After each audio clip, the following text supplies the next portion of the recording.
Hello everybody, welcome back to American Textbook Reading. My name is Brian Stuart, and in this lesson, we're looking at Social Studies Book 4, Lesson 15. That's right, the last lesson for Social Studies Book 4. Wow, we've covered a lot of ground. Well, in this lesson, we will discover two types of natural resources and what flow resources are. So let's take a look. Okay, we always start with the vocabulary, and our first vocabulary word for this lesson is coal. Coal, of course, is like a black rock. It's not a very hard rock, right? You can break it up. It's not very strong rock, but it's a very important type of resource. And it is a kind of mineral that is black and hard, and it is burned for heat. That's the important point about coal. Many people use coal to create heat, whether it's in their homes or in their barbecues. Maybe you've been to a restaurant where they have a little metal pot and they put it in there and it has black pieces. What are those black pieces of, looks like rocks, and they burn. That's really weird, but you can put it in the table and you can put a grill over it and you can cook meat on top of it at a barbecue restaurant. But that's one very common use of coal. Of course, coal is used for many different reasons and has been used for over 100 years to help create heat. Okay, so that's coal. Replace. Replace is a verb. It is not a noun. To replace something means that you have something, maybe it's broken or you use it up, so you get a new thing and you replace it. So you use something else instead of something else. And this is a good example. If you, and I hope you don't do this, but sometimes glass can break. So you can't use it. So this is broken. So what do? You buy a new one to replace the one that you can't use anymore. Or if you have something, you use it all up, then you have to get something new to replace what you have used up. To replace. To use a new thing instead of an old thing or a thing that is gone, that is no longer. Okay. Environment. Environment is a very important word, isn't it? The environment is the area in which you live, and it includes the air, the water, and the land. So when we talk about the environment, we're usually talking about, three different things. We're talking about the air around us, we're talking about the land on which we live and we travel, and we're also talking about the water that flows through the land, that the water that we drink or that we use to grow plants. Of course, environment also includes the living things, the plants and animals that are around you. So all of these things are make up part of the environment, the area or your surroundings. What is around you, that is your environment. Now, it doesn't matter if you live in a city. If you live in a city, your environment is an urban environment. It includes the buildings and the streets and the cars and the noise and all that other stuff. If you live in the countryside, your environment is more natural, right? You have grass, ground, dirt, fresh air, fresh water. These are different types of environments. Okay. Soil. Now, if your environment is in the countryside, you are familiar with soil. Soil is basically dirt, but soil is the top part of earth or ground. And when we talk about soil, we're usually talking about earth or dirt that is good for growing crops. As you can see in the picture, usually it's black, it's a little moist, and plants grow well in soil. In the desert, you don't really find soil. It's just sand or hard dirt. There's not much opportunity for plants to grow there because there's not a lot of soil. But if you go into a forested woodland, or if you go to some places of the world where there's a lot of crops, farmers grow a lot of crops, you will find soil. Okay, so soil is the top part of the earth or ground that is good for growing plants. Pollute. Unfortunately, this has become more common in the modern world. Pollute means to make something dirty or to add harmful material to it.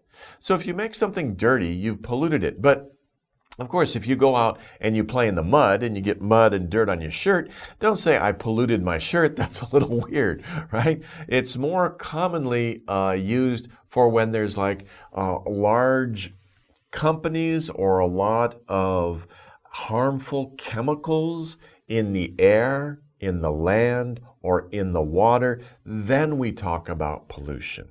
Air pollution, this is a good picture of air pollution. If there are many cars and the gas coming out of the car is not good, it's not healthy for you to breathe, it's toxic chemicals, then you're polluting the air. Same thing, if there's a lot of harmful chemicals put into the water, then the water is polluted. Into the land, then the land is polluted. So to pollute means to add harmful things to something, like the environment, for example. Okay. Conservation. This has also become a very important word in our modern world. Conservation, conservation comes from a root word, to conserve. To conserve, that's a verb. To conserve means to save or to keep in the original condition. So conservation is the act or the actions of protecting something from harm or damage. So you want to protect something so that it is not damaged or it is not harmed. You conserve it. You keep it in its natural state. When we talk about the environment, we want to keep the environment in a natural state, not polluted, so that we can enjoy it. Then we're talking about conservation. Okay, but conservation can be applied to many different things, not just the environment. Just you're protecting something in its natural or original state. Okay. Last we have run out. It's a two-part verb. Run out. Verb plus preposition. Verb run, preposition out. Run out means that you've used all of something. To use all of something. So if you're cooking chocolate chip cookies for today, and you have a bunch of chocolate chips and you put all the chocolate chips into the cookie dough, you've run out of chocolate chips. If you want to make more chocolate chip cookies, you have to go to the store and buy some more chocolate chips, right? Okay, well, of course, that works for everything, right? And in this case, they're looking at gas, right? There's only so much gasoline in the world. Someday, in the future, we'll run out of gas. There won't be any more gas to use. So that's another example of running out of something. If you spend all your money, you ran out of money. So don't do that, okay? Save some of your money. But anyway, run out means to use all of something. It's all gone. I've run out of it. Okay, those are our words for today. Let's take a look at the first main idea of this lesson. And the first main idea is two types of natural resources. Now, in our vocabulary section, we just talked about run out, right? You can run out of something. You can use something all up and it's gone. But in this case, what we're looking at renewable resources and non-renewable resources. It's important to remember run out. So renew means means again. R-E means again. New, of course, is new. Something, it's new. It's generated, it was created newly. It's a new thing. And able means, of course, able to or can. So resources that you can make new are renewable resources. You can make them new again. So resources like trees, water, crops, and fish can be replaced. If you cut down a tree and use the wood, of course, that's a resource, but you can grow a new tree. It may take several years, but it's renewable. You can replace it after you run out of the certain tree. Same thing with water. If you use up the water, well, hopefully it will rain and more water will come. Same thing for crops. You eat all the food, hopefully there's farmers are growing new crops to replace those things. These are all renewable resources. They can be replaced. Now, if you put another little word in front of renewable, right, and you say non means not. Okay, so not able to make new again, right? So non-renewable, right? There's like 4 different small words going on here. Not, again, new, able. Not able to make new. Not able to make new. Non-renewable. Non-renewable resources are resources like coal, oil, natural gas, and gold. You cannot replace them. If you use them all up, you cannot replace them. Actually, that's not entirely true. I mean, you can replace coal, but it takes millions of years to replace it. Nobody is going to wait that long, okay? So you can't really replace coal and oil because it takes a very long time to renew those resources and under certain conditions. And nobody's going to wait a million years or several million years to get more oil or to get new coal. So these are what we call non-renewable resources. We're not able to make new resources like these, especially not in the time that we have. So what is the result of this? Okay, we must protect our resources and use them wisely. So even if it's a renewable resource, we should still protect them. We shouldn't use them too quickly, right? We can use them, but we also have to think about how can we replace them. For non-renewable resources, we can't replace them. So we have to be very careful about reducing our use and using them wisely. And these actions or these ideas are called conservation because you want to save or you want to protect your resources and keep them for a long time. Okay, that's the first idea for this lesson. The second idea is flow resources. Now, to be honest with you, this is the first time I've heard this idea of flow resources. So I was curious, what does flow resources mean? Usually flow means like something's moving. Like if you look at a river, the water in the river is flowing. It's moving. So flow means to kind of move. And that's kind of what they're talking about here. They're talking about sun and wind are examples of flow resources. In other words, they move, or they can move, but they can also stop. They are renewable, but they cannot be used all the time. If you think about that, wind doesn't always blow. Sometimes there's no wind. Sure, the wind will probably come again later, tomorrow, next week, next month, if there's no wind for a long time. But if there's no wind, you can't use it. So if you have a wind turbine and there's no wind, of course, you're not making any energy. So wind is a flow resource. When the wind is moving, you can use it, but when it's not moving, you can't use it. Same idea with the sun, right? The sun is not always up, thank goodness. I don't know if you can sleep when the sun's up, but that's a little difficult. It's much easier to sleep when the sun is down, right? So the sun isn't always shining. We can't always get sunlight to make power. Also, if there's clouds, right, the sun cannot go through the clouds. So again, it's hard to get solar power when it's a cloudy day. So these types of powers, these types of resources that we use to make power, we can't use it if it's not flowing. So wind power can make electricity for a lamp, but not if there's no wind, we can't use it. So basically, a flow resource is a resource that is available some of the time, but not all of the time. Okay? Okay, good. Let's do the reading together. Now, as usual, I will read it out loud.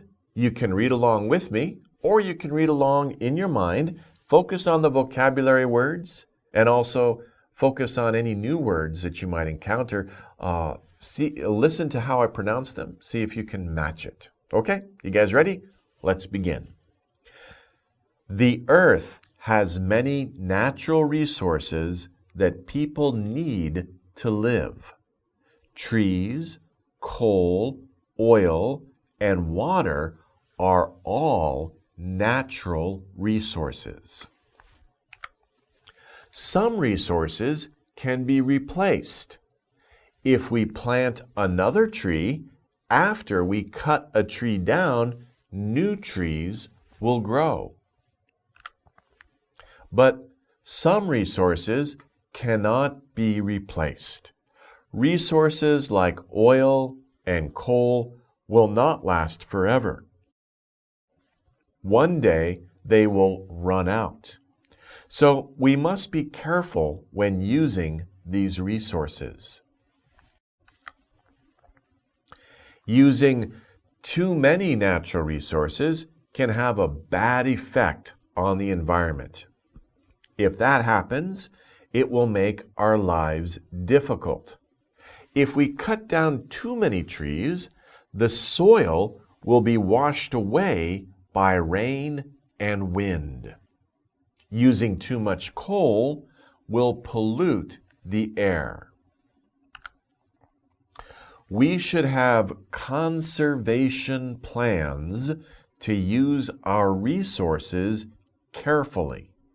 If we do this, we can enjoy our resources longer. Okay, good.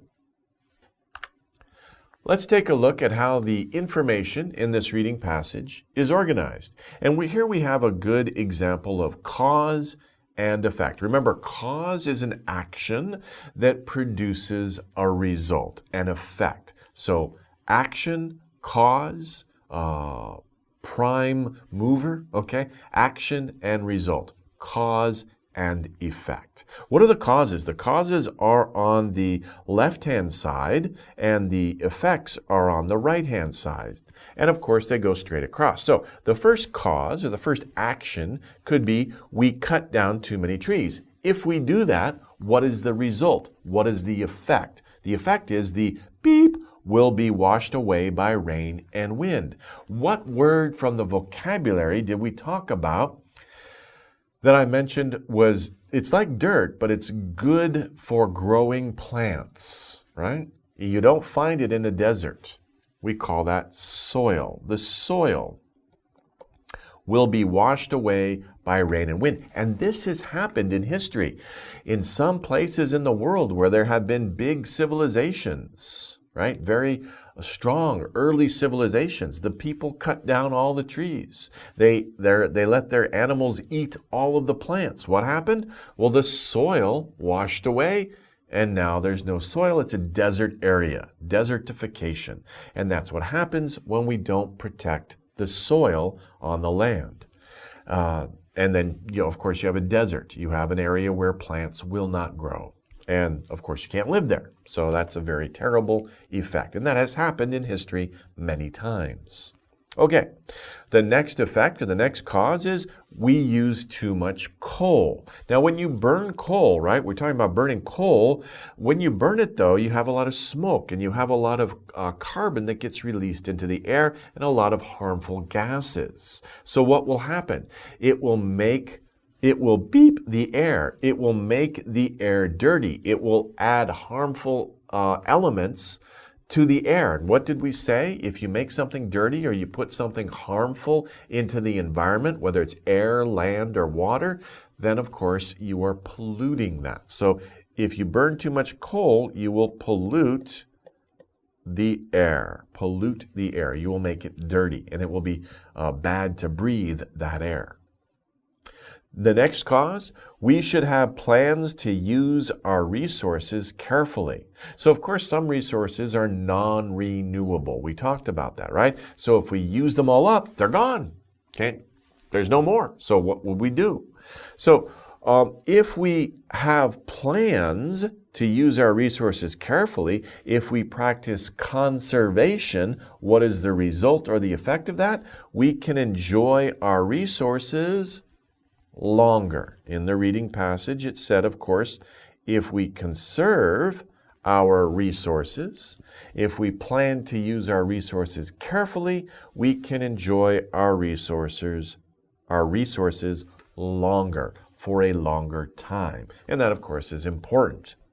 So this is an important lesson in the last lesson of the social studies book. It's important to protect, to conserve our environment, to keep it safe from too much pollution. Of course, we want to use resources. It makes our life easier. Nobody wants to live like we did, thousands of years ago. That's very difficult living conditions. So, of course, we enjoy living in the modern world, but we need to be smart about how we use our natural resources. Like I said, history has a lot of examples of civilizations ruining their environment. We don't want to do that again, obviously. So we have to be very careful. Of course, we want to use resources. We want to enjoy our standard of living, but we also want to make sure that we protect our environment so that we can enjoy the resources that we are using for a longer time. And of course, new technologies hopefully will also improve other ways to get energy and resources more naturally without harming the environment. So that is the promise of the future. We hope that it comes true. Okay, well, this is an important lesson, obviously, and it is the last lesson for the social studies book. Now, I've enjoyed talking with you guys or teaching you. Of course, we've been focusing on English, but also a lot of other interesting issues about the world around us, the people around us, the different governments in the world, and the different ways of life. So it's very interesting. I hope you continue to study these types of topics and keep looking around with an open mind and learning more every day. Okay, thanks very much for studying with me, and I hope to see you in the future sometime, okay? Take it easy, everybody. Bye-bye.